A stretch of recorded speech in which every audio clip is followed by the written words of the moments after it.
ya como mínimo 6 décadas de estabilidad y de progreso.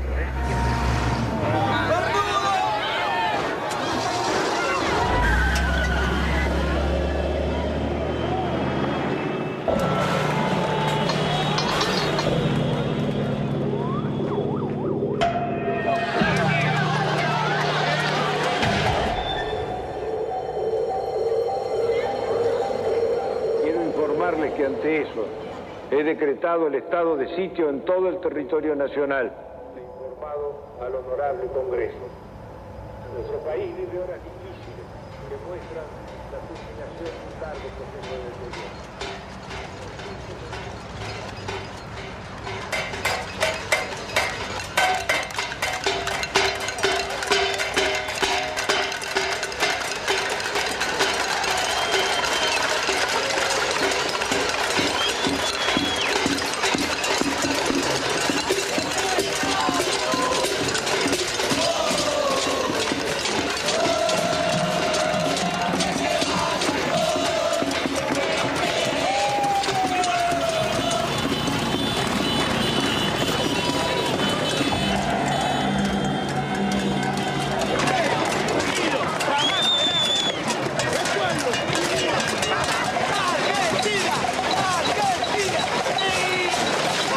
Después de muchos años, cuando el país parecía sumido en la apatía, estalló la insurrección.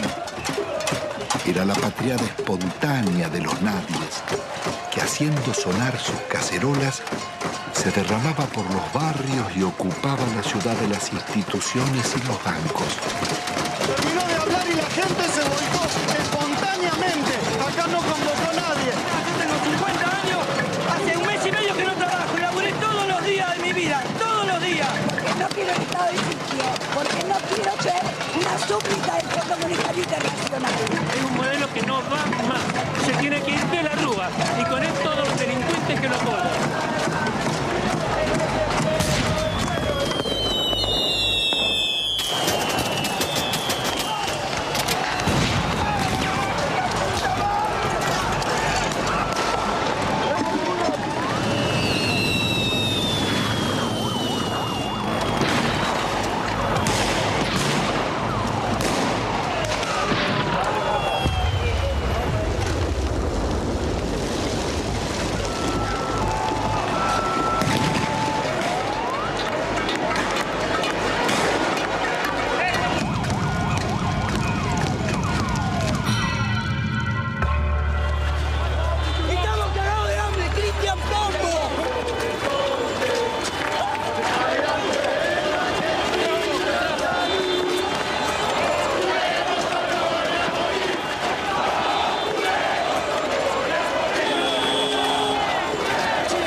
pueblo no se va.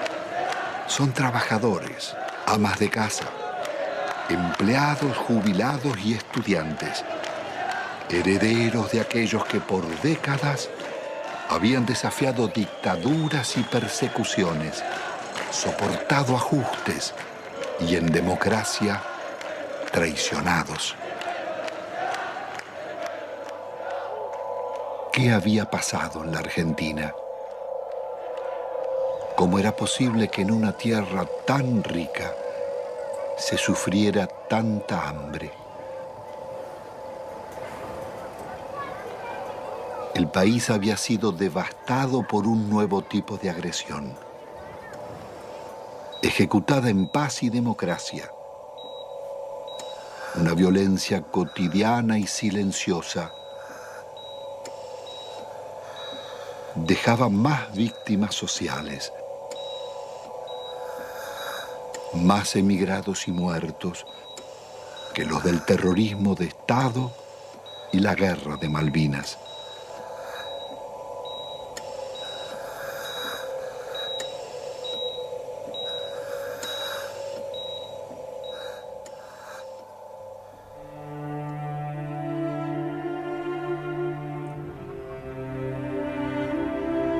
En casi 2 siglos de vida independiente, la deuda externa argentina ha sido una de las causas del empobrecimiento y la corrupción y uno de sus escandalosos conflictos.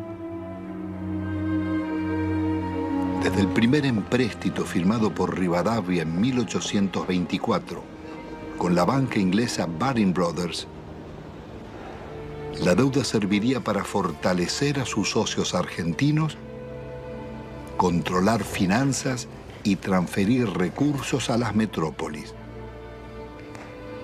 Desde entonces, la deuda externa estuvo ligada a los negocios y complicidades de casi todos los gobiernos, desde Mitre y Quintana a Menem y de la Rúa.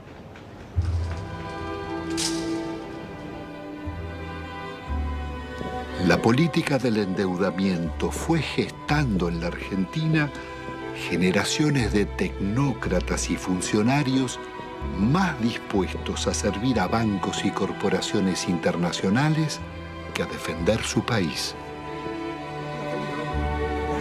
Moldeados en Harvard o Chicago, Oxford o Buenos Aires, sus retratos decoran las galerías oficiales.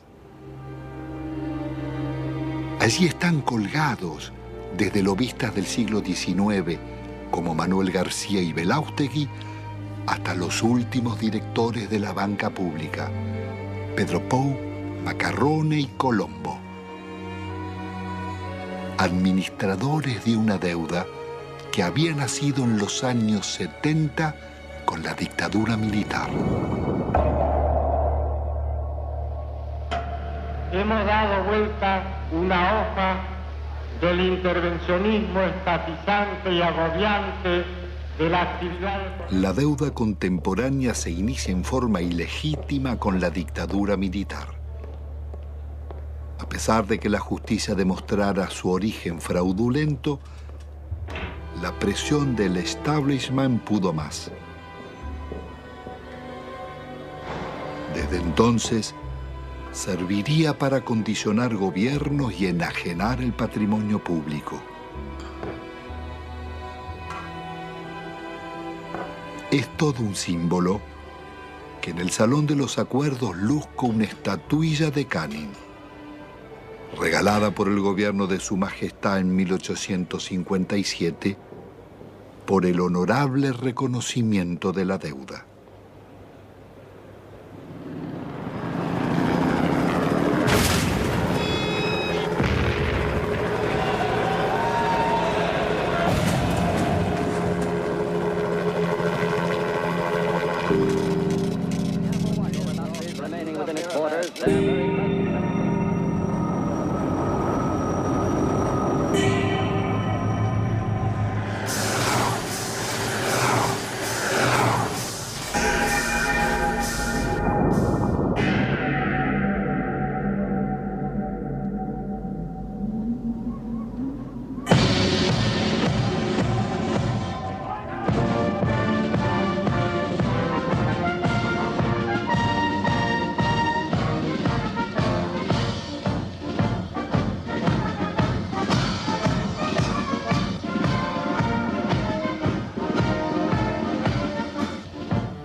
La alianza entre los bancos extranjeros y las corporaciones será el nuevo poder en la Argentina.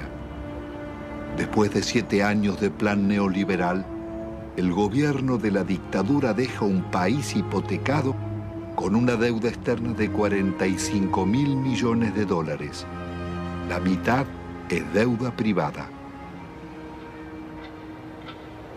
Son 23.000 millones que dicen deber bancos extranjeros radicados en el país, como el Citibank, el First Boston, el Chase Manhattan, Bank of America, el Banco de Italia, Londres, Español, el francés y el Deutsche, y también el Banco Río, el Quilmes, Galicia y otros.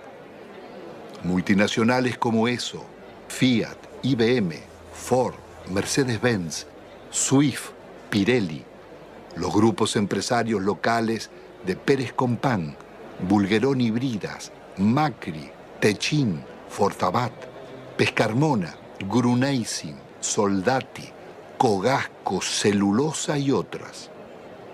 Una descomunal deuda privada que un alto funcionario de la dictadura le pasaba al Estado, Domingo Cavallo. Doctor Domingo Felipe Cavallo, convertido en superministro de Economía de los gobiernos de Menem y de la Rúa, sería responsable del permanente crecimiento de la deuda y de los mayores despojos que sufriera el pueblo argentino.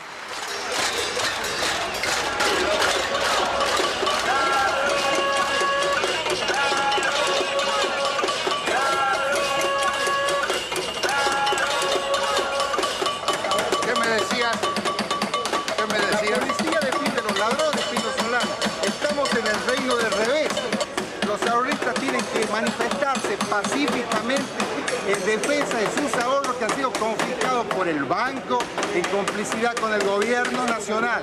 El Estado debe salvaguardar los derechos de los ciudadanos, no debe robarlos.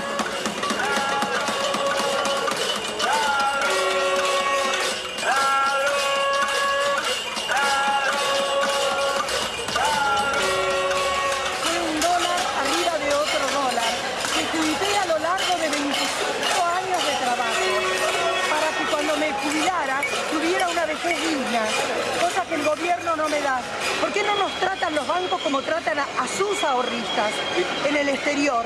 Y yo los puse en bancos privados, porque desconfiaba de los bancos nuestros, porque ya me agarraron en el 89. Pero evidentemente soy una estúpida. Entonces, ¿qué necesitan? ¿Una bomba? Yo no soy de poner bombas, pero al menos me desahogo con la cacerola. Esta cacerola le hizo puré a mis hijos para que cada vez que la vea sepa que si me roban porque ellos son unos sinvergüenzas. Pero yo luché por mis derechos. Yo soy el decano de los canitistas de Avellaneda. 65 años vendiendo diario y todos mis ahorros están en el Citibank. ¿Por qué no me lo devuelven? El gerente me dijo que me lo iban a devolver. Mentira, mentira y mentira. Y todos mis ahorros del sacrificio de mi vida los tengo ahí. Hay una deuda externa en la que los bancos le deben a la Argentina. Es una deuda inversa, en cierto modo, porque las casas matrices tienen que hacerse cargo de los depósitos bancarios.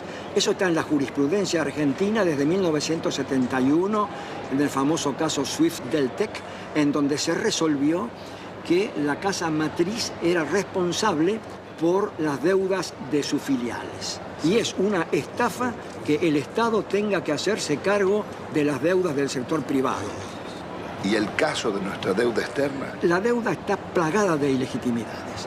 Primeramente hay una ilegitimidad de fondo. Es ilegítimo pagarle a los bancos cuando hay 18 millones de pobres y 9 millones de indigentes. Hay una prioridad humana en esto. Segundo, hay usura. La usura está aprobada tanto que si se hubiera aplicado una tasa de interés normal, la deuda externa se hubiera terminado de pagar en 1988. ¿Pero cómo fue la estafa? Hubo préstamos de las casas matrices a las filiales, que eran movimientos intracompañía, que esos préstamos eran considerados deuda externa, cuando en realidad eran movimientos dentro de la misma empresa. se compraban dólares. Esos dólares se los depositaba en una cuenta en Estados Unidos. Con la garantía de esa cuenta daban otro préstamo que entraba al país. Se compraban dólares y así se lucraba indefinidamente con la tasa de interés. Es lo que se llamó en aquella época la bicicleta financiera, con la que se hicieron fortunas. Y precisamente los grandes beneficiarios fueron los grupos económicos que son los mismos de siempre.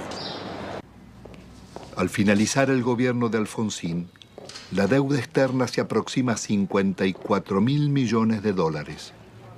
Menem dejará en manos de la banca acreedora determinar cuánto se les debe. El Congreso jamás trataría la deuda, ignorando la Constitución y la denuncia de Alejandro Olmos. 10 años después, llegará a 130.000 millones. No confundamos a la gente con un mal concepto de la palabra deuda, porque todos queremos endeudarnos, pero después decimos que está mal que el país se endeude. Cuando crece el crédito, porque hay alguna endeuda. Es bueno, la deuda es buena. Todos queremos darle crédito, todos hablamos que hay que darle crédito a la población, que está surgiendo el crédito hipotecario. Es bueno endeudarse, no es malo endeudarse. Se vuelve absolutamente pertinente una cosa que los norteamericanos inventaron hacia 1898 con la ocupación de Cuba. En ese momento había bancos españoles que le habían prestado a la autoridad colonial cubana. Los norteamericanos dijeron, si el pueblo de Cuba no ha sido beneficiado por estos préstamos, no hay deuda. En 1923, cuando un banco británico, entonces el Royal Bank of Canada, le prestó a un tiranuelo de Costa Rica que se llamaba Tinoco unas uvas que estos utilizaron para sí mismos. El Royal Bank of Canada pretendió que Costa Rica le pagara y se produjo un pleito y el árbitro resultó ser un expresidente de los Estados Unidos, el presidente William Taft. El presidente Taft resolvió el litigio diciendo hay deuda, pero hay una deuda privada y no una deuda pública, porque no hay deuda pública si no hay un público, el público como destinatario, como beneficiario. Son actos que de ningún modo han beneficiado al público, más bien todo lo contrario.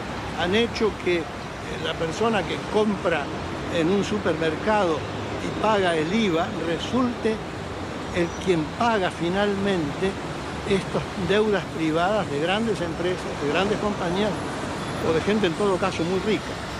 No cabe duda de que la deuda privada irregularmente estatizada, ilícitamente estatizada por el doctor Cavallo, debe ser absolutamente revisado. ¿Cómo se llama esa teoría, doctor? Se llama teoría de la deuda odiosa. Una directora del Fondo Monetario Internacional, Karen Lissaker, representando a los Estados Unidos, dijo, si aplicáramos la teoría de la deuda odiosa, toda la deuda del tercer mundo se caería.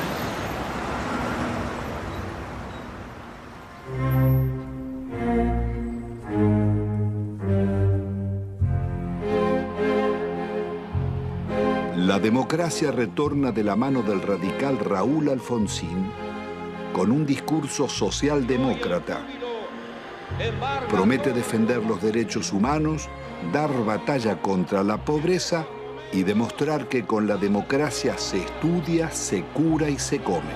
Al balcón del histórico Cabildo de la ciudad de Buenos Aires, el presidente de la República Argentina. La enorme responsabilidad de asegurar la democracia y el respeto por la dignidad del hombre en la tierra argentina. Hemos dicho que esto significa que el Estado no puede subordinarse a los grupos financieros internacionales, pero que tampoco puede subordinarse a los privilegiados locales. Pero el Estado está en quiebra y es preciso optar. El ministro Grispum propone denunciar la deuda externa y privilegiar el crecimiento. Alfonsín lo considera inviable y cede a la presión del poder. Y esto ha de lograrse a través de un ajuste que va a ser duro y que va a demandar esfuerzos de todos. Esto se llama, compatriotas, economía de guerra. y es bueno que todos vayamos sacando las conclusiones. El drástico ajuste se llama Plan Austral. Una vez más, millonarios recursos públicos pasarán a los bancos y corporaciones. Alfonsín actúa con un doble discurso.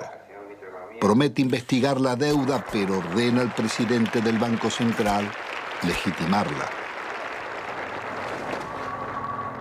Promueve el juicio a las juntas militares por los crímenes de la dictadura y 2 años después, las leyes de obediencia debida perdonarán los delitos cometidos bajo órdenes superiores. Es el logro de la insurrección de los oficiales carapintadas. La población sale de sus casas y desafía los tanques.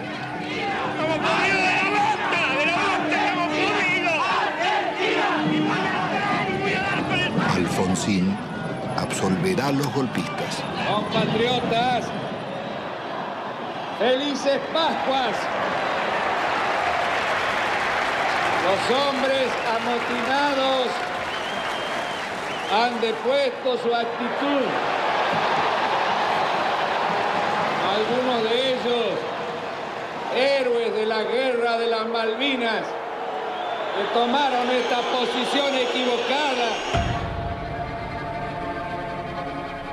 La derrota electoral del radicalismo acelera la crisis. Un golpe del mercado desata la hiperinflación y se producen saqueos en los supermercados. He resuelto resignar el cargo de presidente de la nación argentina con el que el pueblo me honrara desde el 10 de diciembre. Alfonsín debe renunciar 6 meses antes de finalizar su mandato.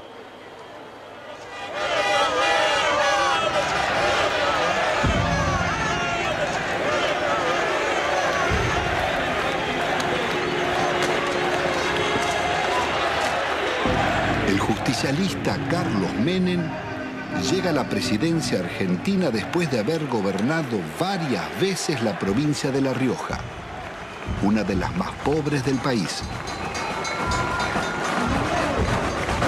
Su meteórico ascenso coincide con la caída del muro de Berlín y las ideas del consenso de Washington. De lenguaje franco y gesto de predicador, Menem promete revolución productiva y salariazo. Luce las patillas del viejo caudillo Facundo Quiroga, el tigre de los llanos.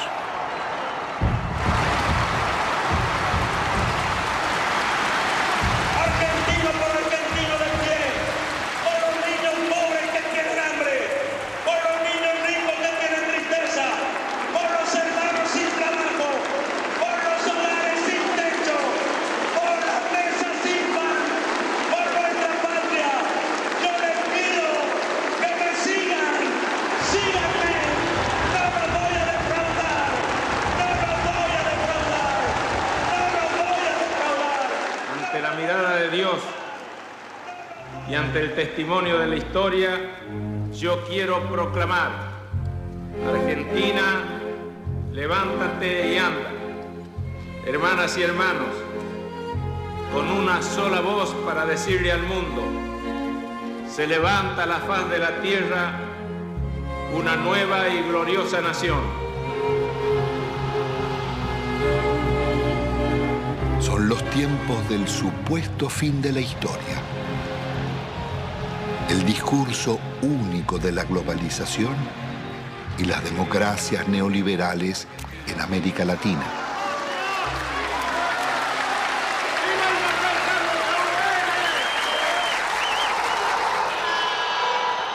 Días después, abandona las patillas y promesas reformistas y traiciona a sus votantes.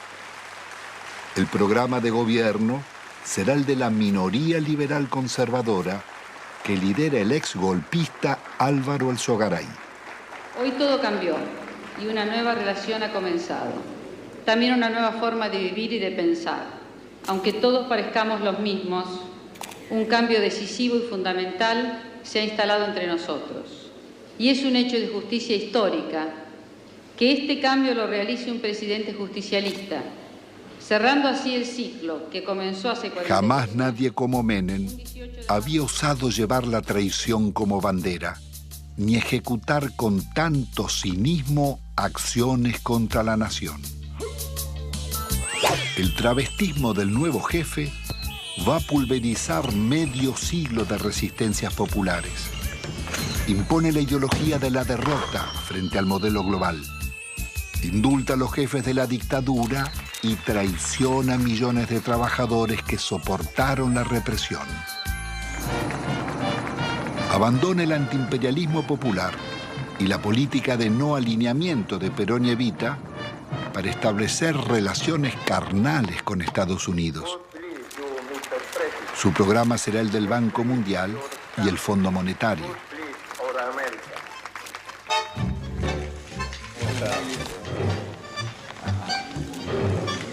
Pero la traición no fue solo la de Menem. Buena parte de la dirigencia político-sindical tiró por la borda una vida de resistencias. Muchos se sentaron en la mesa del arreglo y optaron por indemnizaciones. Otros se convirtieron en socios del millonario festín de las privatizaciones.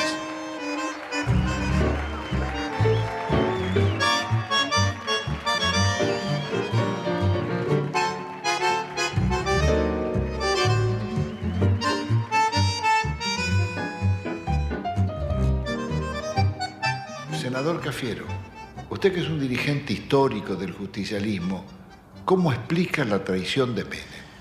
Bueno, eso sucede y no sucede raramente, sucede con bastante frecuencia en la vida política de todas las naciones.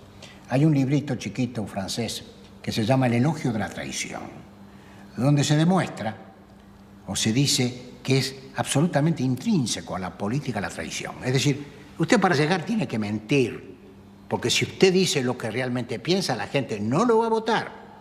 Y creo que eso se aplicó en la Argentina. Se aplicó siempre, pero con mucha mayor intensidad, admitámoslo, durante los gobiernos de Menem. Él mismo ha dicho que si hubiera dicho lo que él pensaba hacer, no lo hubieran votado. Entonces, dividió, a mi juicio, en una actitud que no guarda mucha correspondencia con la ética política. Pero esta es la realidad que vivimos. Después cambiaron ciertos parámetros internacionales, y bueno, y el modelo se fue agotando. Se fue agotando. ¿Cómo interpreta usted la existencia de una real mafiocracia? Poder económico, los bancos y la clase política. En eso, Pino, no quiero abrir un juicio,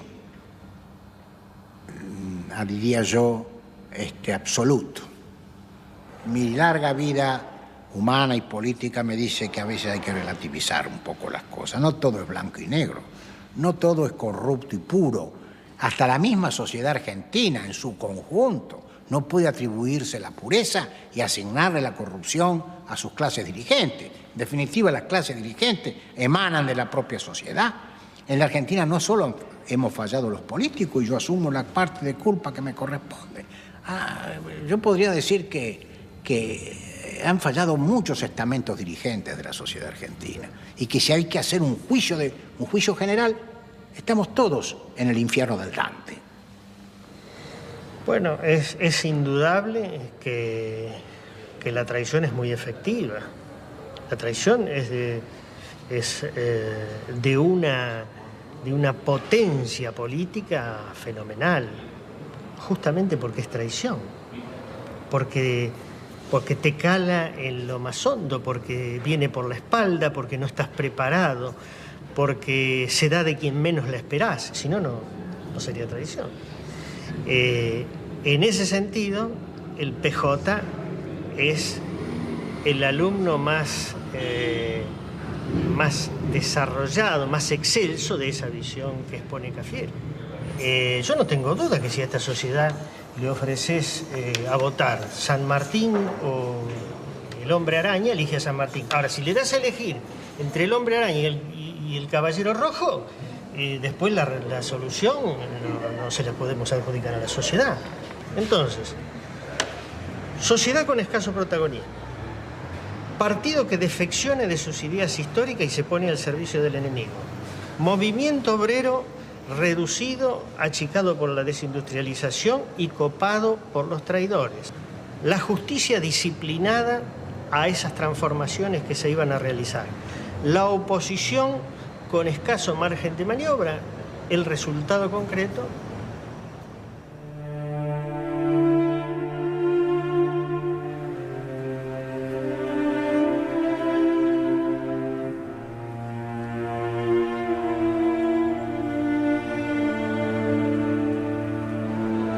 El modelo neoliberal de Menem sería inseparable de la degradación republicana y la corrupción.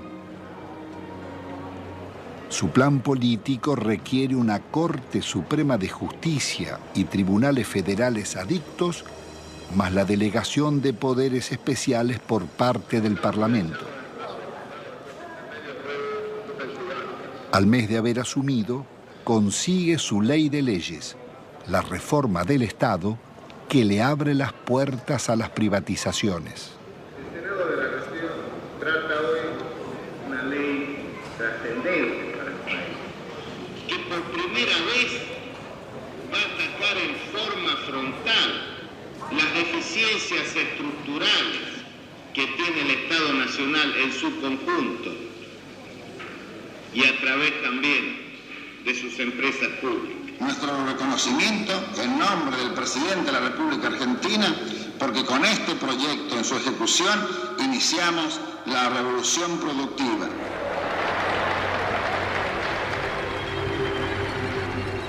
Fue un verdadero ataque a la democracia la forma en que este Parlamento trató las leyes en la era menemista.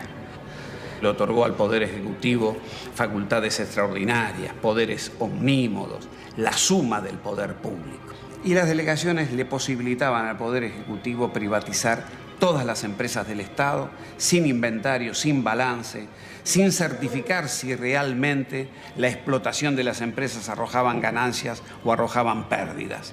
Significó ni más ni menos que la votación, un verdadero apoyo al saqueo de los bienes del Estado. ¿Y quiénes la votaron? La votaron los justicialistas, la honorable complacencia radical, lo tengo muy presente, al Chacho Jarolaski ordenando a muchos de sus legisladores que se retiraran del recinto para que el justicialismo pudiera aprobar estas leyes. Pocas veces se van a dar tantos factores para que una minoría tome el poder sin tirar una bomba, como lo hicieron, sin disparar un solo tiro. Esto surge claramente en la participación de Álvaro Sogaray en el tema de la ley de reforma del Estado. El instrumento que le está dando el poder a Menem, un poder absoluto, dictatorial, un poder que no tenía Videla, que no tuvo Videla. Se lo estaba diciendo a todos al Sogaray. Le decía a los propios justicialistas que estaban participando de un capítulo extraordinario. Por primera vez iban a tener el poder, no importa si los votos eran del pueblo o votos peronistas, ese poder lo iban a tener los mismos que proscribieron, los mismos que fusilaron, los que masacraron. Eso es lo que estaba diciendo Álvaro Sogaray. ¿Hasta dónde? Es un límite. ¿Qué cosas eran capaces de hacer? Bueno, esto y más. Es más, siguieron haciéndolo. Porque acá hubo denuncias sobre la privatización de YPF. Hubo denuncias. El diputado Luis Adi dijo que en el Senado habían pagado una coima de $8 millones. Después se corrigió en la misma sesión. De los 130 diputados presentes, 114 votaron por la afirmativa. Bien por la negativa, una abstención. No podemos más que felicitarnos de estos diputados que han dado el quórum, que han hecho funcionar la Cámara, pero creo que hoy es un día de júbilo, hoy es un día de festejo para la Argentina, que desde hoy el petróleo pasa a ser de las provincias, YPF pasa a ser una empresa que cotiza en bolsa, que va a tener inversión privada, y el dinero que de esto surja es de los jubilados. Miles de millones de dólares pasan del patrimonio del Estado a los jubilados. Las bellas palabras escondían algunos de los actos más infames que el Parlamento haya cometido. Con sobornos y falsos diputados fueron votadas las privatizaciones de YPF y Gas del Estado, las dos mayores compañías argentinas.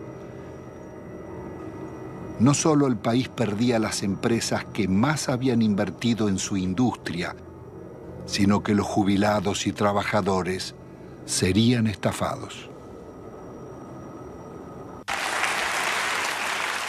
La oposición no bastó para impedirla.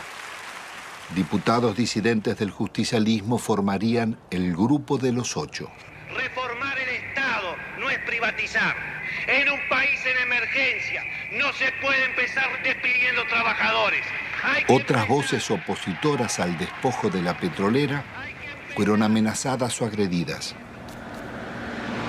En mayo del 91, por ratificar ante la justicia las denuncias contra Menem y el remate de YPF, fui víctima de un atentado con 6 tiros en las piernas. La corrupción de Menem es una locura, la privatización de YPF. Es un robo fenomenal lo que está. ¿Cómo no va a haber corrupción si surge de los hechos? Surge de las privatizaciones. ¿Cuáles son los estados patrimoniales de los hombres que votaron esto? Me refiero a los que conducían. Hay que verlos. Uno no ha visto acá pagar, abrir portafolios y pagar dólares. Uno no lo ha visto. Sin embargo, no está desmentido. De modo que cuando existen consultoras, cuando hay tanto dinero para ganar más dinero, cuando hay negocios mientras la sociedad está distraída, mientras existían los hombres que pregonaban las conveniencias de que las empresas del Estado pasaran, o nos olvidamos de Neusta. Y tenían alto rating. No solamente los políticos, ¿eh? En este cambio tenemos que incluirnos también los periodistas, los medios de comunicación. ¿Hasta cuándo vamos a aguantar tantas estupideces? Instrumentos extraordinarios como la televisión y la radio en manos de idiotas para generar pueblos idiotas. ¿Hasta cuándo? El Congreso de la década mafiosa, el que votó las leyes más vergonzosas y antinacionales, tuvo que sesionar rodeado de cordones policiales.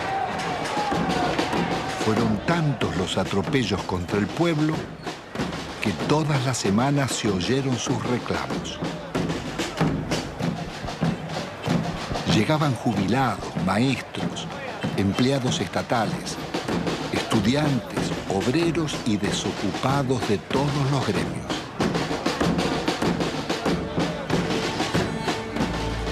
Comenzaron los tiempos oscuros en que el presupuesto nacional se aprobaba en Washington antes que en el Congreso. Y el ministro Dromi llamaba a la resignación porque el país estaba de rodillas.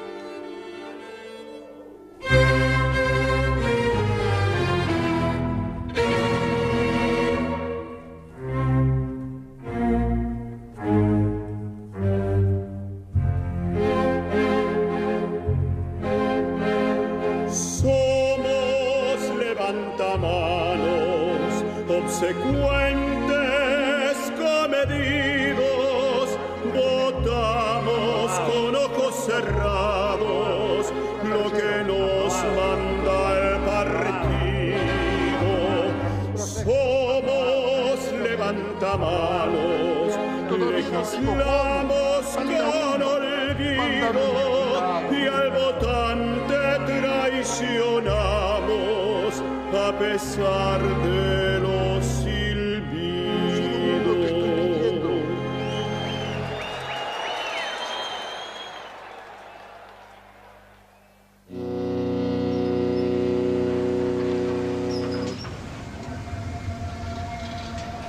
El instrumento concebido para consolidar el modelo es el plan de convertibilidad. Abre las importaciones e impone por ley una mentira. Un peso vale $1.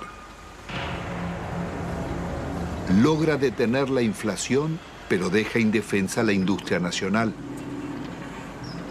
De producir el 95% de lo que consumíamos y exportar máquinas, tornos, trenes y electrodomésticos, pasamos a importar telas, carnes, lácteos, frutas o pastas.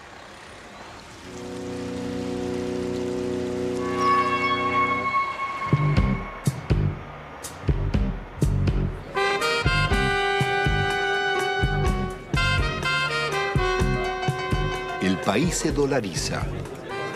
Todo podía pagarse en pesos o en dólares.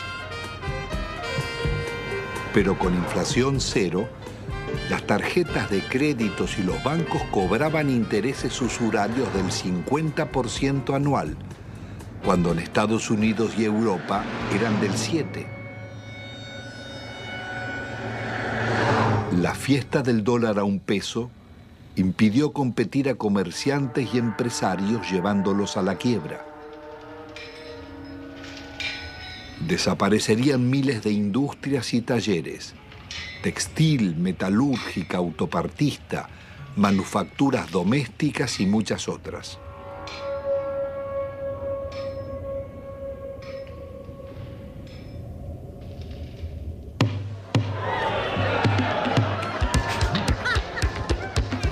Fueron los años farandulescos de la exhibición de fortunas malavidas.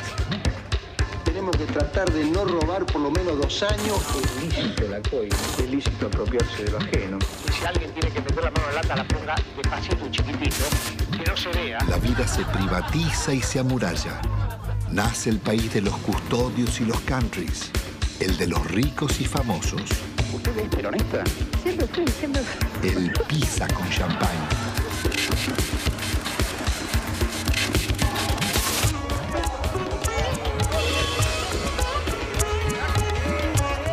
Tocar YPF, tocar el petróleo en la Argentina era tocar a la madre, era lastimar a Gardel, era ofender la bandera. El petróleo bajo la tierra no le sirve a nadie, a ninguno. Esto pasa cuando no usas la camisa. Y yo creo que todos tenemos derecho a una cuota de frivolidad de cuando en cuando. De gran seductor que usted tiene, si le molesta un poco. No, todo lo contrario, me ayuda.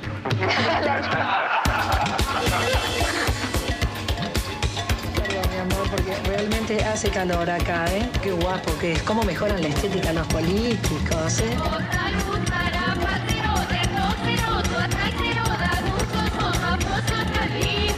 Estoy apasionado por este modelo económico, que es mentira que produzca más pobres, que lo fabrique. Hace muchos años que vivimos acá y siempre esperamos promesas de los políticos, que más o menos los que todos conocemos acá, los encargados de la zona, nunca, pero nunca hicieron nada por nosotros. Acá nosotros, los vecinos que han tomado la iniciativa de cortar la ruta, por lo menos los encargados tomen conciencia de la realidad que nosotros vivimos. Los chicos no pueden ir al colegio. Cuando hay un enfermo al fondo, no puede salir porque no puede entrar a la ambulancia, no puede andar un coche. Nosotros queremos vivir dignamente, como merecemos. Somos gente pobre, somos gente humilde. Nosotros no queremos comprar ilusiones. Que nos vengan a nosotros con un asadito, con una ropita, con una botita para los chicos. Y nosotros queríamos que ese rollo se entube. Había todo el dinero, todo lo necesario, pero el dinero que hicieron se lo llevaron ellos. Nos robaron. Si ponemos a hablar de robar, ellos fueron los artífices, digamos, los que enseñaron al pueblo a robar. Ya no pasamos a ser solamente la maestra que antes enseñaba, sino para ser el contenedor social en la escuela. La mamá que te viene a pedir si tenés un par de zapatillas que te sobre de tus nenes, de enfrentar a la misma comunidad cuando tenemos el problema de la inundación. Somos centro de evacuación, pero albergamos a nuestros propios alumnos porque la tormenta le voló las chapas, porque no tienen dónde dormir. El chico está pendiente de lo que está pasando en la casa o pendiente de que terminan de repartir la leche y es el primero a ir a la cocina para llevarse los sándwiches que quedan. No lográs captar un minuto su atención porque está pensando en otra cosa. Y a veces se te desmayan. O sea, se te desmayan y le preguntás, bueno, ¿qué comiste anoche? O ¿qué tomaste esta mañana? Y una sopita, te dicen un té. Y se te desmayan, es muy frecuente. Nosotros ya estamos acostumbrados. Pero te da bronca, te da bronca. El plan de convertibilidad integraba un proyecto de dominación funcional al pago de una deuda externa que era incobrable. En 1992, el ministro Cavallo negocia con el secretario del Tesoro americano Nicolás Brady canjear la deuda por el patrimonio público que se ofrecía a precio de remate. Las empresas estatales podían comprarse con bonos del Estado que cotizaban al 15% de su valor nominal, pero se los reconocían al 100%. El acuerdo le haría perder al país más de 30.000 millones de dólares.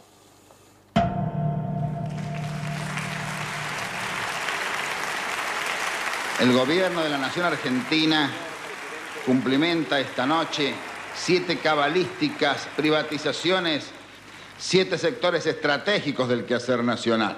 Encaramos las privatizaciones de la televisión, de los teléfonos, de instalar el sistema del peaje, de instalar la concesión vial o la concesión ferroviaria, también de privatizar las radios y de incorporar, por supuesto, la privatización de la empresa estatal de la aeronavegación. Nosotros hemos ideado un decálogo que dentro de unos días se conocerá, que es el decálogo menemista de la reforma del Estado. El mandamiento 1 son palabras de Menem, él no lo conoce aún. El mandamiento 1 está extraído de sus muchos discursos, dice así: nada de lo que deba ser estatal permanecerá en manos del Estado.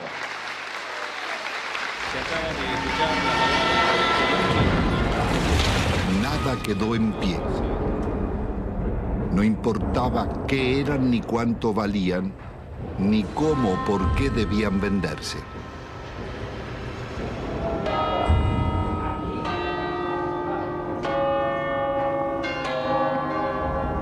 Más allá de los siglos y los métodos, las concesiones de bienes del Estado serían continuidad de las viejas explotaciones coloniales. Antes fue el oro y la plata de Potosí. Hoy las ganancias del petróleo, el agua o las comunicaciones. Las compañías extranjeras hicieron en nuestro país lo que no les hubieran permitido hacer en los suyos. En términos de incumplimiento de las obras de inversión, se les perdonaba. Si no lo hacían o si no se aumentaban las tarifas, como se hizo en la Panamericana, para que el usuario le financie la inversión. No se les exigió capital propio. A mayor riesgo, mayor ganancia. En la Argentina, a nulo riesgo empresario, ganancias descomunales. Duplicó o triplicó en dólares la tarifa. Apenas 26, o sea, el 13% de ese total, se llevaron casi el 60% de estas utilidades. Telecom en la Argentina, una utilidad media en todo el periodo del 15%, Telefónica del 16%. Las 10 operadoras internacionales más importantes del mundo, entre las cuales están Telefónica y Telecom, rentabilidad promedio 5,4. Estas mismas empresas, que acá son tan rentables, son públicas en sus países de origen. Las empresas argentinas se vendieron sin deudas. El Estado se hizo cargo de 150.000 despidos exigidos por los concesionarios. Las principales inversiones vinieron de España y Francia. Entel se vendió por la quinta parte de su valor a Telefónica y Telecom. La endeudaron por 6.000 millones de dólares. Aerolíneas Argentinas daba beneficios y tenía 37 aviones. Fueron hipotecados por Iberia para comprarla. Aerolíneas terminó vaciada. La empresa de agua fue tomada por un consorcio europeo liderado por las compañías Suez y Vivendi. La endeudaron en 8 veces su capital. Obtuvieron rentas excepcionales y no realizaron las obras convenidas. 800.000 personas quedaron sin agua potable y 1 millón sin cloacas.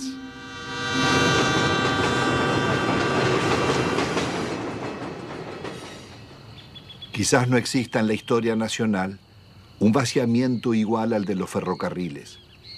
Fue el mayor golpe que sufrieron las economías regionales. Miles de familias tuvieron que emigrar. Había 36.000 kilómetros de vías Solo quedan 8.000. 95.000 puestos de trabajo, quedan 15.000. Después de una década, el Estado paga más subsidios que antes y debe al Banco Mundial $700 millones prestados para pagar despidos, más otros 700 millones de intereses por haber suprimido 80.000 puestos de trabajo.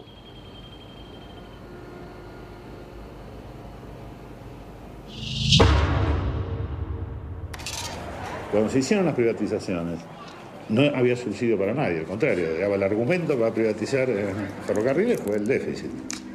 Hoy están subsidiados hidrovías, los ferrocarriles, los concesionarios viales.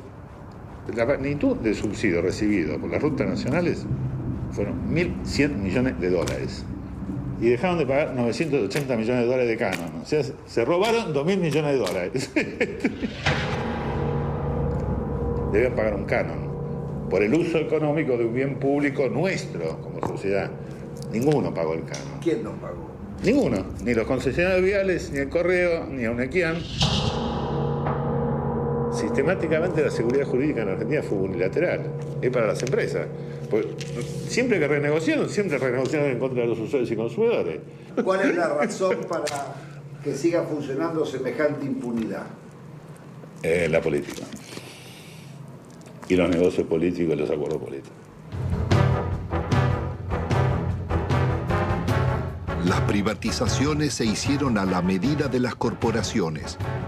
La patria contratista financió todas las campañas electorales, todos los gobiernos, todos los golpes de Estado y realizaron todas las obras públicas.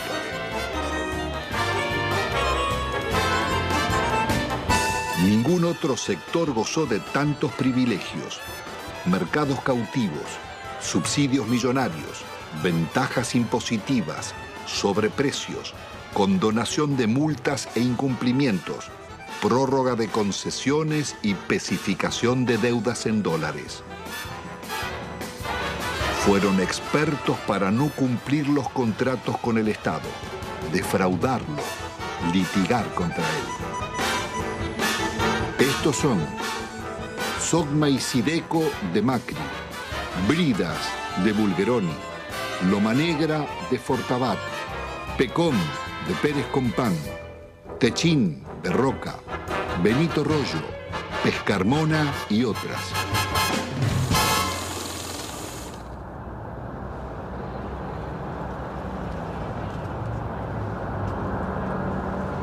La desocupación estalló como una epidemia contagiando la sociedad entera. Cientos de colas de desocupados se multiplicaron por todo el país. El desempleo pasaría del 11 a más del 20% y otro tanto de subempleo. ¿Cuál es la situación de los trabajadores? Han perdido buena parte de su salario, han perdido protección social, han perdido casi todo el derecho al despido, han perdido casi la protección contra los accidentes y las enfermedades. Más de la mitad de los trabajadores están en negro teniendo en cuenta estas condiciones. Se ha llegado prácticamente a la desprotección más absoluta propia de los países más atrasados de la Tierra. Hay terror a resistir, hay terror al despido, hay terror a que mañana no tenga ninguna posibilidad de tener algo. Por eso se admite la rebaja salarial, por eso se admite el empeoramiento de las condiciones de trabajo, por eso se admite trabajar en condiciones de insalubridad. Se admite todo porque hoy perder el trabajo significa la nada, significa engrosar el ejército de mendigos, el ejército de aquellos que están fuera del sistema. Es terrible porque la situación lleva a depresiones.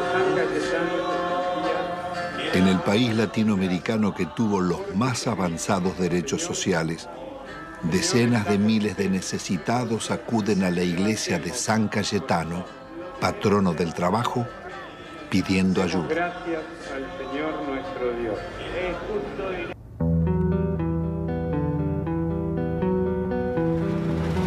Argentina es un caso único en el mundo y en América Latina.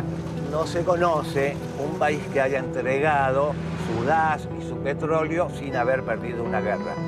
Hay que pensar que fue una verdadera traición al país de una clase dirigente. México, Brasil y Venezuela no privatizaron en absoluto su petróleo. Félix, ¿por qué fue una salvajada la venta de YPF? Fue una salvajada por el papel que tenía YPF dentro del país y en el concierto de las petroleras del mundo. Uno tiene que recordar que cuando Mosconi constituyó la primera empresa estatal del mundo, YPF, se tomó el concepto de que el petróleo es un bien estratégico y la venta de los combustibles un servicio público de interés nacional. Cuando subía el precio internacional, YPF mantenía bajos precios en función de sus costos y no del precio internacional. Yacimientos Petrolíferos Fiscales fue creada en 1923 bajo la dirección del general Mosconi. En 1907 se había descubierto crudo en la Patagonia. A pesar de sus detractores, la industria petrolera pudo desarrollarse sin depender del capital externo, siendo un modelo para América Latina. Fue tan exitosa su expansión que recaudaba tanto como la provincia de Buenos Aires y detectó reservas por $200.000 millones. Fue una salvajada por la cantidad de ilícitos que cometieron para privatizarla. Si se aplicara la ley de hidrocarburos, la mayor parte de las concesiones caen. Argentina podría reconstruir rápidamente una petrolera estatal. Si aplicaran hoy con decisión política la ley de hidrocarburos.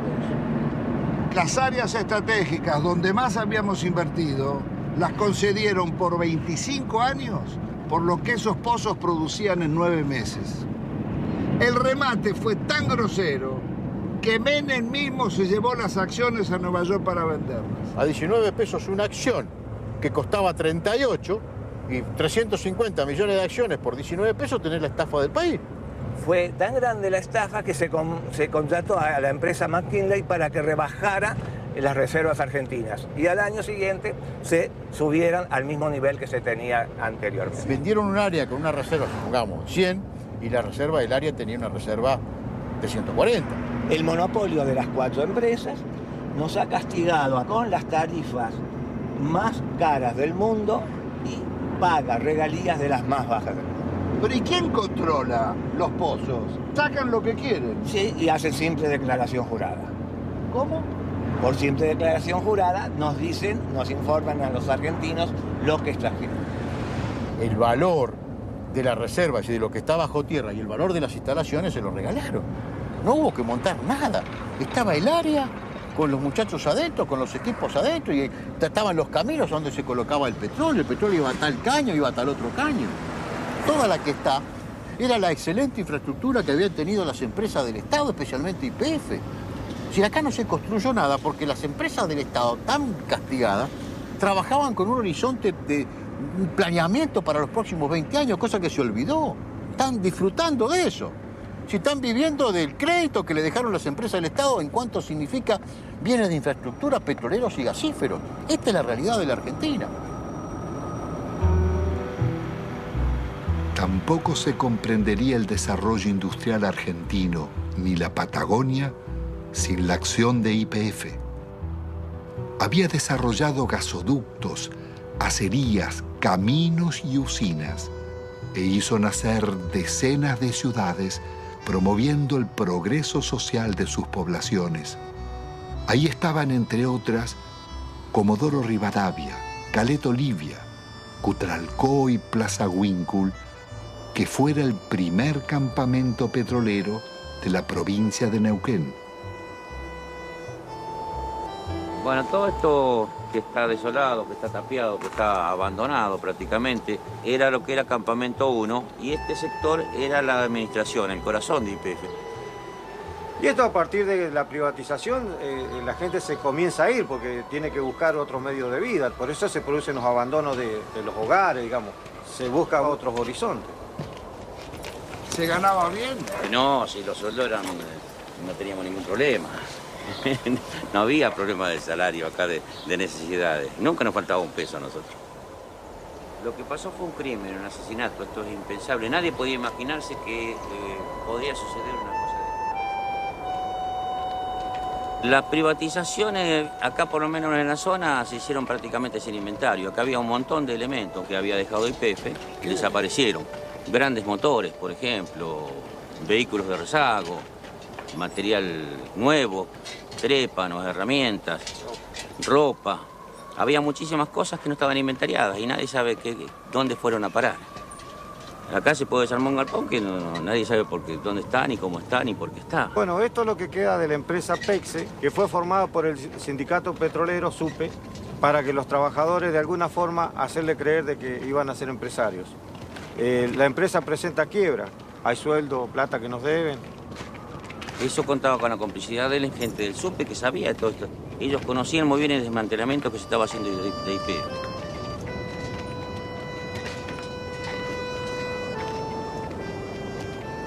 Si la gente agarraba 40, 50 mil dólares y aunque lo echaran de la empresa y le hacían por ahí hacer un curso de repostero, de computadora, de cualquier cosa, durante un año donde le estaban pagando.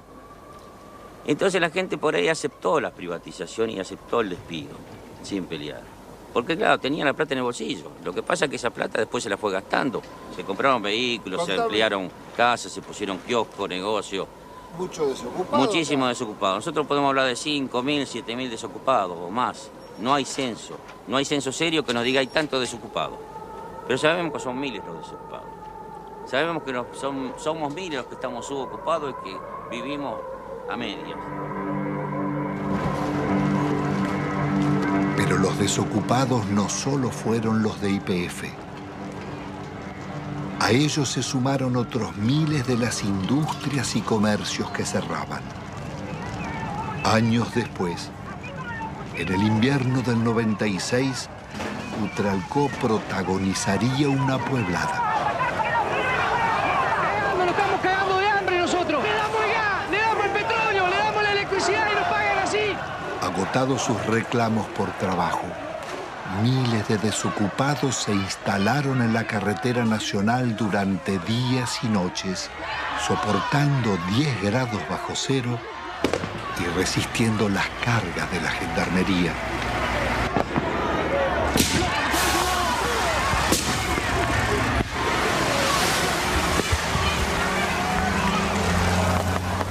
Con una victoria, estaban haciendo el movimiento piquetero y su primer corte de ruta.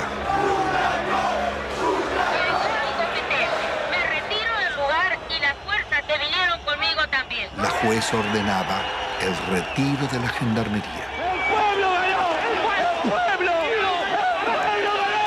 ¡El pueblo ganó! ¡El pueblo unido jamás será vencido! ¡El pueblo unido jamás será vencido!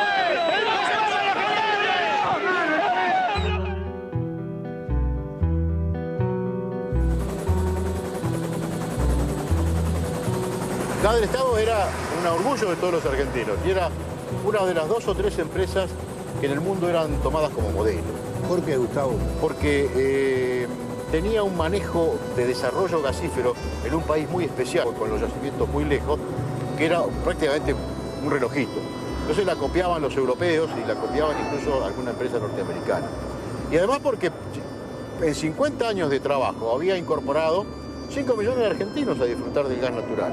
Y en 90 años anteriores que estaban las compañías británicas, solamente había 300.000 argentinos con un gas importado muy caro. Petrobras había tasado a gas del Estado en 25.000 millones de dólares. Nosotros, con la tasación de consultores internacionales, la vendimos en 2.500 millones de dólares. 10 veces menos. 10 veces menos. 10 veces menos.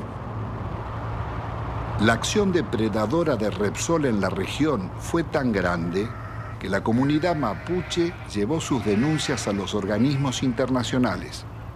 Bueno, acá nos encontramos en el lugar donde un integrante de la comunidad construyó su vivienda y que bueno, no la pudo habitar porque cuando hizo el pozo de agua para sacar agua se encontró que no tenía agua, no había agua pura, sino que lo que encontró fue gasolina.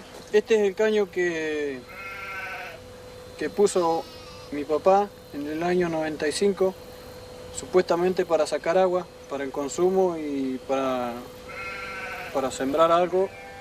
Y ahora ustedes van a ver qué fue lo que sacó. Sacó gasolina. Les voy a mostrar que es totalmente pura. Estamos a 7 años de la descontaminación que supuestamente debió hacer Repsol acá, y lo que sacamos no es agua, justamente. Es casi nafta súper.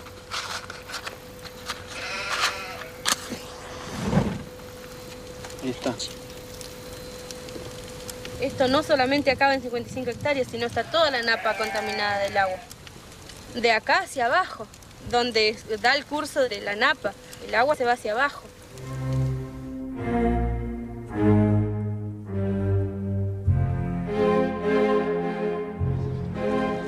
Carlos Menem pacta con Alfonsín su reelección a cambio de una reforma constitucional donde se incluyen nuevos estatutos y un tercer senador por la minoría que favorece al radicalismo.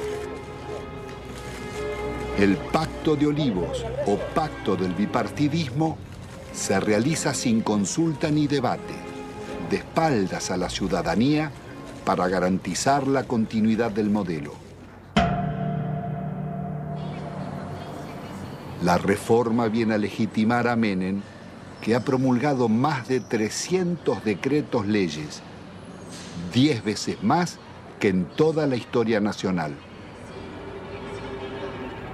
Vaciados los partidos de propuestas de cambio y participación, poco quedó en el radicalismo y el justicialismo de sus causas fundantes. Se fueron transformando en organizaciones para el reparto de cargos públicos. Una corporación de profesionales que no reconoce ideologías y atraviesa transversalmente casi todos los partidos, sin otra lealtad que a sus privilegios.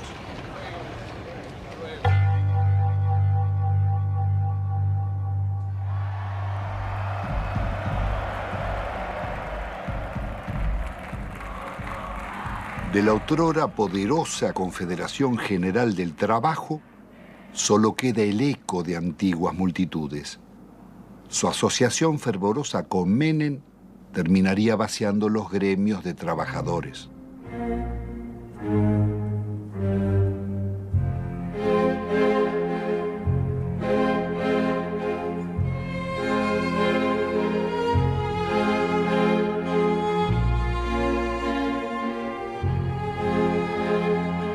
Entre besos y abrazos, los gordos de la patria sindical negociaron a los trabajadores e hicieron fortunas personales.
La sociedad argentina le reprocha haber sido parte imprescindible de un pacto mafioso de impunidad que se consolidó en nuestro país en la década del 90.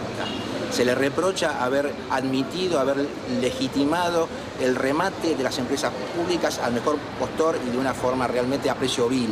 Se le reprocha el despojo de los derechos de los jubilados, el despojo de los derechos de los trabajadores, haber justamente brindado impunidad a los políticos que han delinquido en la función pública.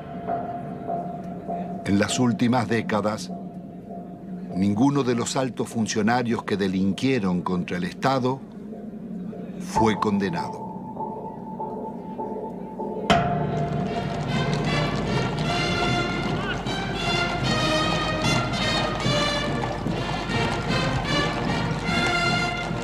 Al amparo de una justicia dicta, la asociación espuria entre la corporación político-sindical y el poder económico-financiero consolidará la mafiocracia. Desempeñar con lealtad y patriotismo el cargo. Señores, menuda tarea es la de conducir la marcha de un país, sobre todo en los tiempos difíciles y complejos del mundo actual, cuando términos como patria, bien común, moralidad, respeto al otro y amistad social se encuentran en baja o desmonetizados.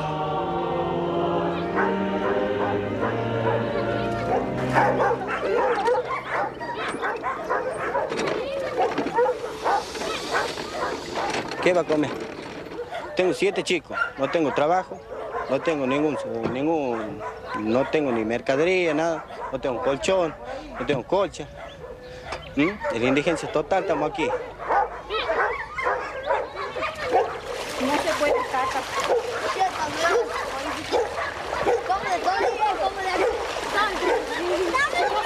Así ya cayendo de las casillas. Nunca dan nada por aquí. No me pasa y ve.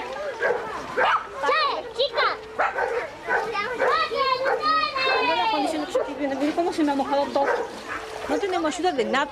No sé, se creerá que somos perros, no sé qué se creerán que son los hijos de nosotros. A mí jamás me han ayudado con nada. Yo no tengo ningún plan, a mí no me dan ningún plan. No me pagan nada, no tengo nada. A mi chiquita les doy de comer polenta, hervido, eso le doy de comer.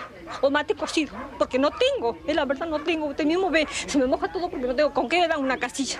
Nadie me da una casilla. Siempre han prometido, sí, me han anotado todo, pero no me han dado nada. Nunca, a mucha gente, a la señora que está ahí, a toda ella. Doña Mariela, usted también venga después. Tengo una cosa, no sé, mi hermana a mí me dice, andate al médico, todo, porque está muy mal, está flaca, está todo. Pero sabe que yo, es una cosa que yo ya no aguanto más, porque la situación como está, que no hay trabajo y que no tenga que darle de comer a mi hijo, a mí me duele un montón. Tiene que ella me pregunta, mamá, ¿qué vamos a comer? Y yo, ¿qué les voy a contestar? No hay, no tengo. Ellos no entienden, son chicos, pero uno le tiene que decir la verdad. Tiene que decir la verdad, pero bueno, a mí me duele decir que no tengo que darle de comer, pero es la verdad.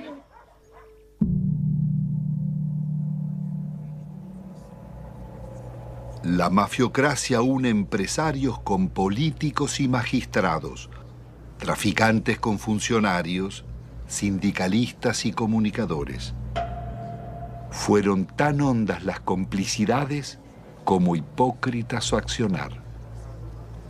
Sí, yo presidí la comisión de lavado de dinero que mostró de qué manera todo el dinero negro proveniente de narcotráfico, corrupción y evasión era sacado de Argentina. Iba por empresas máscaras, básicamente constituidas en Uruguay, por eso el sistema uruguayo era de alguna manera el brazo ejecutor de la salida, de ahí una banca de corresponsalía en Estados Unidos o en Suiza. Sí, nosotros investigamos al Citibank, investigamos al Credit Suisse, al Dresdner Bank, al JP Morgan. Es decir, ellos tenían en Argentina el centro de sus operaciones sucias, a través del Citibank, el Banco República y el Federal Bank de Moneta. Llegó a manejar el 60% de los medios de comunicación social de la Argentina. Además, de los medios de comunicación, por ejemplo, canales por cable, Telefe, Azul Televisión, Radio Continental, Editorial Atlántida, torneos de competencias y distintos canales por cable del interior, Cablevisión, además de ser el controlante del paquete accionario de Telefónica de Argentina. Así que no solamente eran los medios de comunicación, sino las telecomunicaciones en Argentina. Obviamente con una fuerte llegada al poder político y sobre todo a la Suprema Corte. Recordemos el famoso fallo de la Suprema Corte para habilitar el rebalanceo de tarifas telefónicas que benefició a Telecom y a Telefónica de la competencia internacional. Y que sospechosamente en esta investigación que realizamos en Estados Unidos, uno de los miembros de la Corte, el primo hermano del abogado de Moneta, terminó con un depósito de $800.000 hecho en el Citibank de Nueva York. ¿En cuánto se calcula el vaciamiento o el giro por las comisiones de las privatizaciones?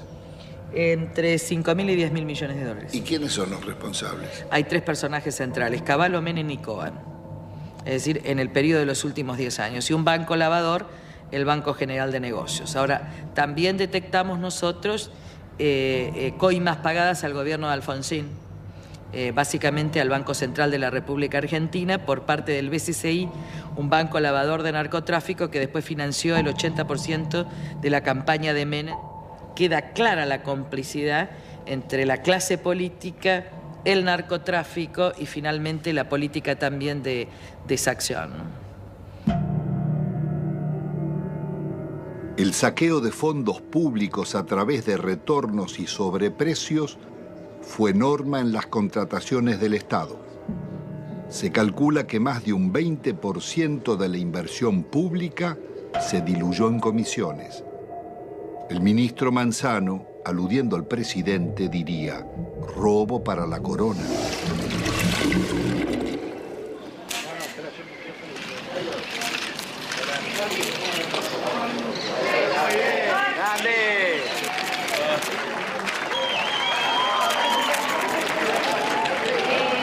Presidente, ahí, presidente.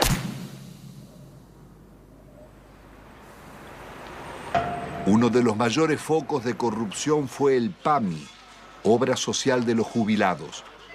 La oscura trama delictiva de contrataciones con empresas pertenecientes a funcionarios sobrevivió varios gobiernos.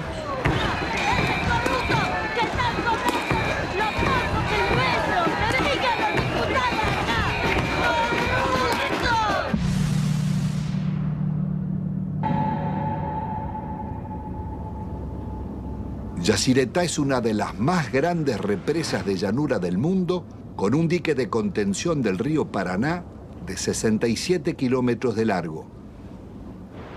Fue la mayor obra financiada por los argentinos y la caja negra de la política nacional desde la dictadura en adelante. ¿Cuál fue el mecanismo de la corrupción en Yacyretá? Bueno, fue sobrevaluar siempre los valores de las obras, alargar los plazos de obra, llevar la obra hacia adelante como hoy estamos sin poder terminarla y generando costos, porque estamos hablando de 13.000 millones, pero todavía no sabemos cuándo la vamos a terminar. 5 veces más costaba. 5 veces. Le doy un ejemplo concreto. La reprogramación 85, evaluada en 30 millones de dólares, que fue informada durante varios años al Banco Mundial y al Banco Interamericano de Desarrollo. Ese valor terminó firmándose en el año 89 en 180 millones de dólares. Muchos lo firmaron, algunos no la firmamos y así quedamos fuera del trabajo de Yacyretá en la consulta. ¿Entre esos usted?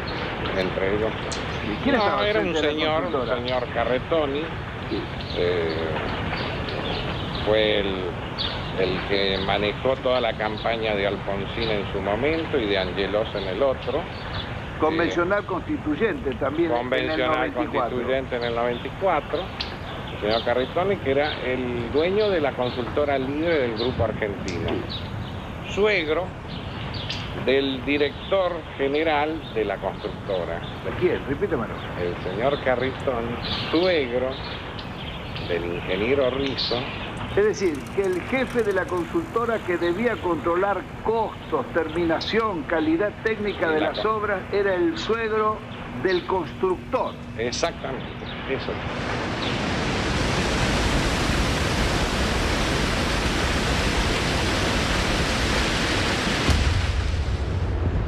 La Argentina enviaba armas rumbo a Ecuador en guerra con Perú, en momentos en que la Argentina era garante de la paz entre Ecuador y Perú. Violábamos también con armas hacia Croacia y hacia Bosnia, violábamos la disposición de Naciones Unidas para esta maniobra, fabricaciones militares, conducción del ejército argentino, fábrica militar de Río Tercero, por donde pasaron la mayor cantidad de armas que venían desde el norte argentino con zona liberada. ¿Qué se hizo? Se voló la fábrica militar de Río Tercero con 7 muertos argentinos. Después de marzo del 95, era menester hacer desaparecer todos los rastros, entre ellos los documentos, los inventarios y todas las huellas que podían demostrar de que aquello no fue una casualidad, sino fue una clara intencionalidad al servicio del encubrimiento. ¿Quiénes componían esa banda para la asociación ilícita? Califican como jefe de la asociación ilícita a un expresidente de la República, Carlos Saúl Menem. La lista no es aquí terminante, ¿no? Hay muchos más, pero hay también algunas circunstancias como estas. Los suicidios, muertes accidentales. Se cae un helicóptero enfrente al hipódromo argentino en el campo de polo, donde muere uno de los hombres claves. El general Juan Carlos Andreoli. Se suicida con mano invertida el capitán Estrada, hombre que ha formado parte de las bandas del terror en los tiempos horrorosos en la República Argentina. En este cuadro, lo que hoy falta investigar es dónde está la plata que se robaron. Carlos Menem, su cuñado Emir Yoma, Cavallo y otros involucrados en la causa del contrabando de armas serían arrestados. Pero la Corte Suprema los dejaría en libertad. El delito impregnó la diligencia en todos sus niveles. Ministros, jueces y altos funcionarios fueron llevados a la justicia por causas de corrupción, como los justicialistas Alberto Coan, Gerardo Sofovich, Juan Carlos Alderete, Matilde Menéndez, María Julia Alzogaray, Carlos Grosso, Claudia Bello, Triaca, Dadone, Grisanti, Amira y Emir Yoma, Vico y Espadone, los funcionarios radicales Del Conte, Mazorín y muchos otros, y los candidatos presidenciales Angelós y Masachesi. Me pongo al frente de lo que hace a combatir la corrupción. Las anteriores amenazas se referían a una causa por exportaciones de oro, donde se generaron aparentemente créditos fiscales ficticios. Si no querés que te arruinemos en el trabajo y la vida, deja de romper las pelotas, me corta en el brazo. Durante los años de Menem, las mafias se desarrollaron bajo la complacencia del gobierno y seguirían actuando después. Su accionar dejó decenas de secuestros extorsivos, asesinatos, robo de vehículos, muertes dudosas o por gatillo fácil, falsos accidentes y suicidios nunca esclarecidos.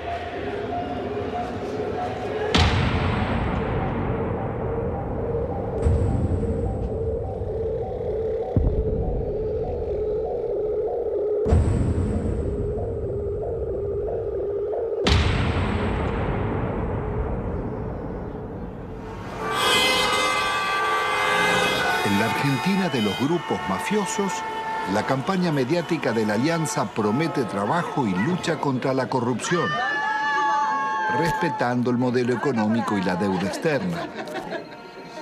Integrada por el Partido Radical y el Frente de Centroizquierda Frepaso, propone investigar a funcionarios, pero sin tocar la macrocorrupción de las privatizaciones ni el despojo financiero del país.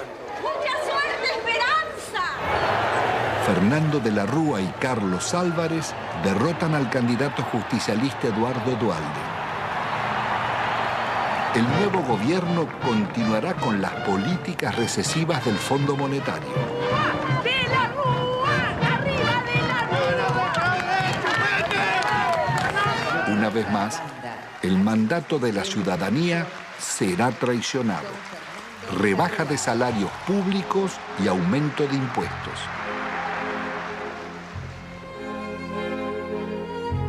De la Rúa viaja a España llevando la prórroga de la concesión del yacimiento de gas más rico del país, Loma de la Lata, para la petrolera Repsol. Una riqueza de 50.000 millones de dólares que es entregada, violando la ley, por solo 300 millones. El gobierno soborna al Senado para votar la ley de flexibilización laboral. El vicepresidente Álvarez no cuestiona la ley, sino el soborno, y pide investigar. Presento mi renuncia indeclinable al cargo de vicepresidente de la Nación, para no perjudicar al presidente ni alterar la vida institucional. Álvarez abandona a sus votantes y promueve el regreso de Cavallo. Ungido superministro, renegocia la deuda externa.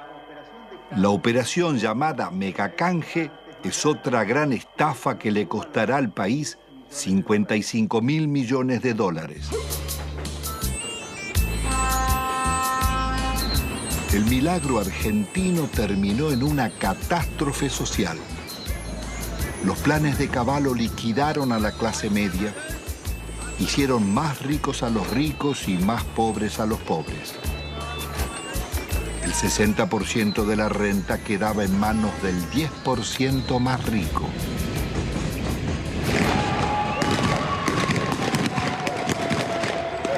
Está padeciendo la gente tiene hambre, somos guerrilleros, mira la arma que tenemos. De la Rúa opta por la represión.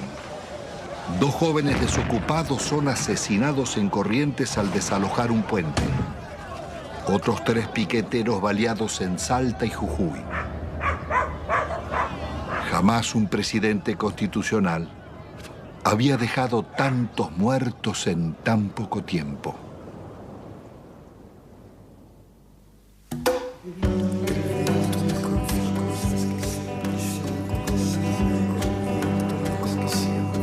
El viento me confió cosas que siempre llevo conmigo. Me dijo que recordaba un barrilete y 3 niños.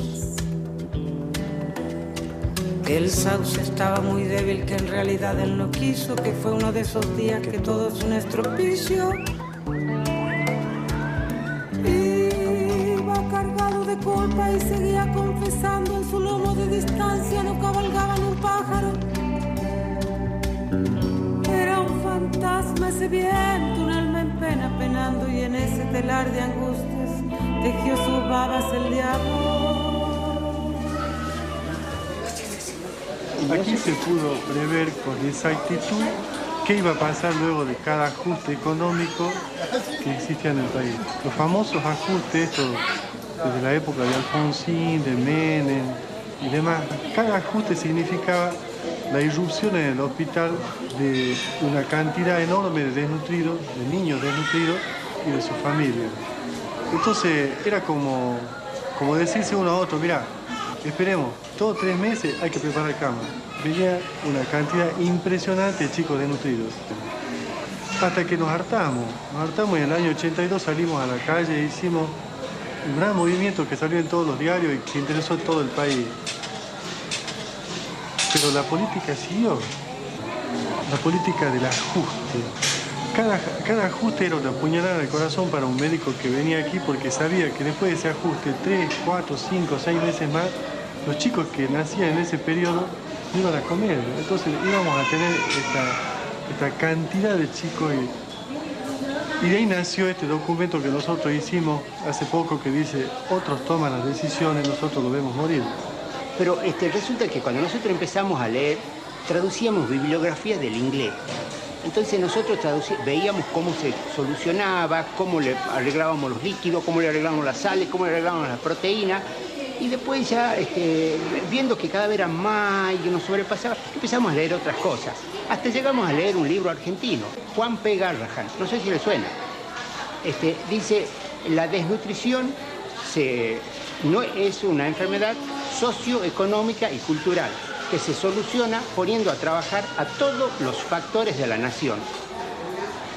Nos dice que le vamos a dar alimento, que le vamos a todos los factores de la nación. Y ahí explotó todo, ahí ya nos dimos cuenta.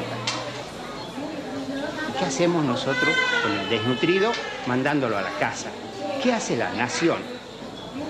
Claro, le damos un enfoque cientificista. Claro. Pero este último año fue una explosión atómica. Nosotros teníamos 18% de chicos desnutridos en el hospital, pasó a prácticamente el 80% de chicos desnutridos en el hospital.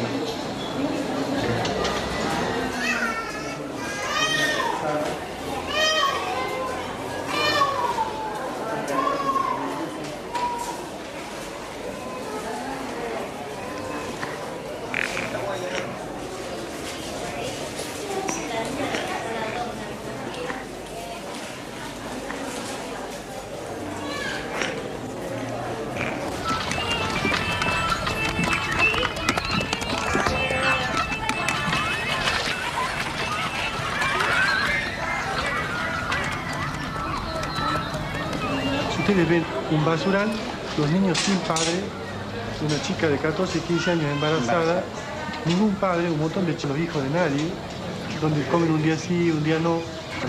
Y yo le digo a esa chica que tiene 14, 15 años, mira, dale a tu nene para que la diarrea, pollito, polenta, lechecita, agua limpita. Bueno, eso es una falta a la ética, eso es una crueldad inconcebible. ¿Cómo le voy a decir si ella está comiendo de la basura? Los chicos viven de la basura. Estos son sobrevivientes de la tercera generación de desnutridos, de la segunda generación, los que están dando a luz estos chicos. Porque cuando se produce el fenómeno mueren muchos chicos. Los que logran sobrevivir, sobreviven con baja estatura, con menos fuerza, con menor capacidad intelectual, pero no por eso dejan de ser personas. Y no por eso dejan de tener sentimientos. Eso de calificarlos como si fuera un subproducto de la sociedad es indignante. Son personas como vos y como yo. No solamente desde el punto de vista de los derechos, sino desde el punto de vista de que también le duele un hijo, de que también le duele una criatura que se le muere, que se le enferma, y de que también tiene derecho a tener su casa, su agua potable, su comida todos los días, su trabajo. Los derechos, aquí hablamos de derechos humanos. ¿Qué derecho humano tiene esta persona? Se le han pisoteado todo, absolutamente.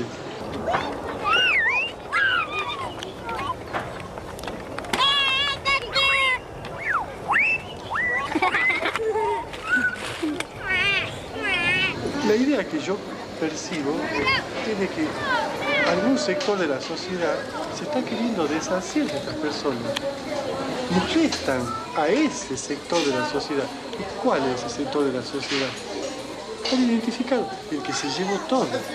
90% de indigentes, 10% que lo tienen todo.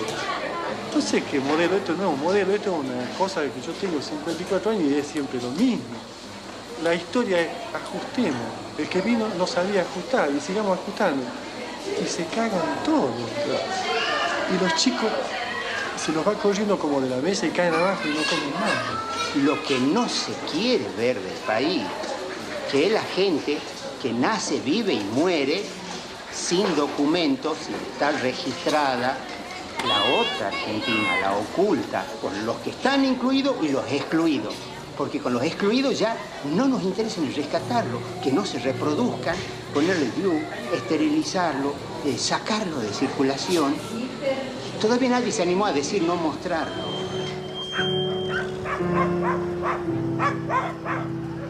Produciendo nuestro país una riqueza alimenticia capaz de satisfacer 300 millones de personas.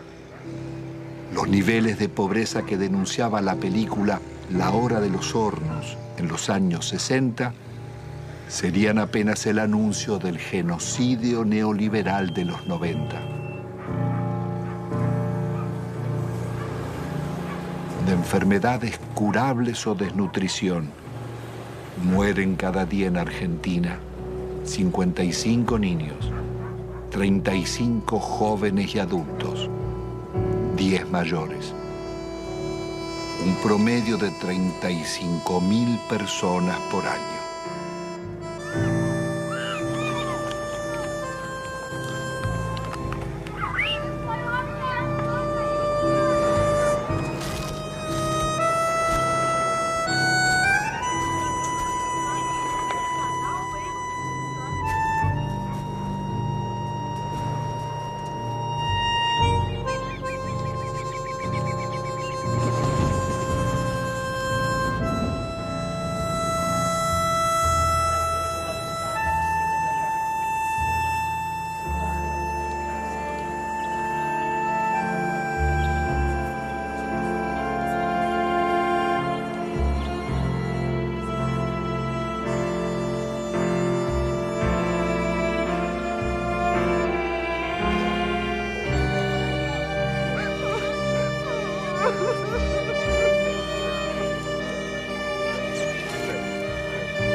El país era presentado al mundo como el modelo a seguir. El Fondo Monetario homenajeaba a Menem en Washington por el milagro argentino. Presidente, esta foto para mí va a ser estupenda para mí. Para mí también. Mi popularidad, la suya no sé. No sé, vamos. Ya no sé. Me parece que ya le dije que una foto con el diablo siempre es peligrosa. No, pero por favor. La responsabilidad de nuestros gobernantes en el genocidio social no exime a los organismos internacionales ni a sus mandantes, Estados Unidos y Europa, ni a las injustas relaciones comerciales del norte con el sur. Los programas económicos neorracistas que dieron grandes beneficios a costa de segregar y producir la muerte prematura de millones de personas son crímenes de lesa humanidad en tiempos de paz. Sus autores y ejecutores no pueden gozar de impunidad.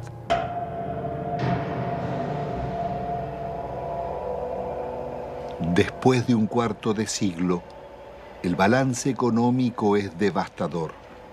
La deuda estatal y privada pasó de 7.800 a cerca de 170.000 millones de dólares, pero se ha pagado en concepto de servicios casi otro tanto y 150.000 millones se han fugado al exterior.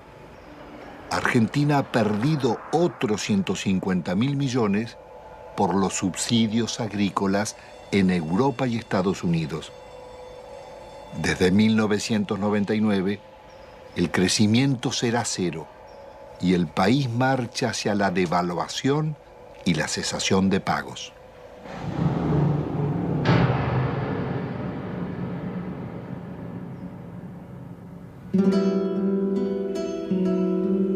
Al terminar esta memoria, quizás quede el sentimiento que la realidad no puede cambiarse, o que los responsables del saqueo son los triunfadores y nosotros los derrotados. Pero la realidad fue distinta.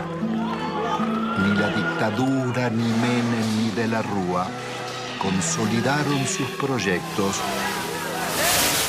ni los bienes concesionados se perdieron para siempre porque pueden recuperarse.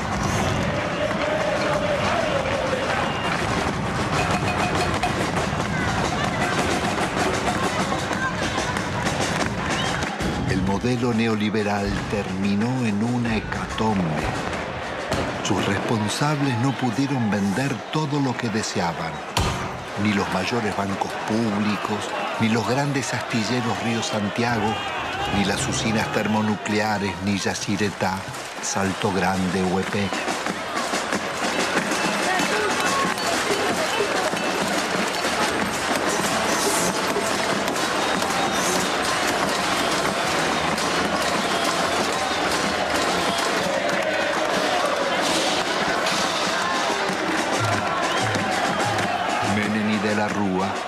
Tampoco pudieron imponer la salida represiva, ni acallar las marchas del silencio ante los crímenes mafiosos y el gatillo fácil, ni frenar la permanente acción de las madres, abuelas e hijos de desaparecidos.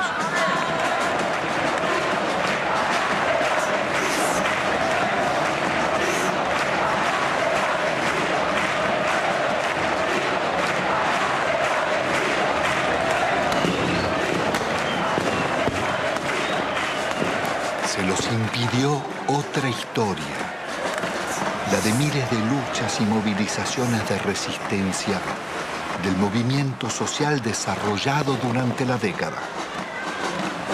Organizaciones territoriales, piqueteros, comedores y asambleas barriales, ocupaciones de tierras y asentamientos, la Gran Marcha Federal y cientos de otras marchas y paros nacionales. El CTA, las fábricas recuperadas por los trabajadores, las continuas protestas de jubilados, las mujeres rurales en lucha, estudiantes, ahorristas, comerciantes y artistas culminaron en esa pueblada espontánea de diciembre que, como el 17 de octubre o el Cordobazo, cambiarían la historia argentina.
Pero tampoco vocifero los miedos que por ahí andan como roedores. Ellos no son los